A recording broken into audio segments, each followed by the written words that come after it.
How to set up parental controls on iPhone or iPad. You can do that by using the screen time, which lets you limit apps, website, and content. So first of all you have to do is open the settings app on your mobile device. Once inside the settings app, scroll down till the bottom and there you will get to see screen time option available. Then tap on the screen time.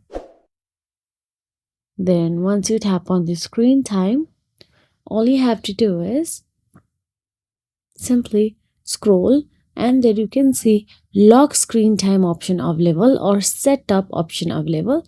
Simply choose any and set up your screen time passcode. This prevents your child from changing or disabling restrictions. Make sure to create a 4-digit passcode different from your unlock code. Then you can start your downtime.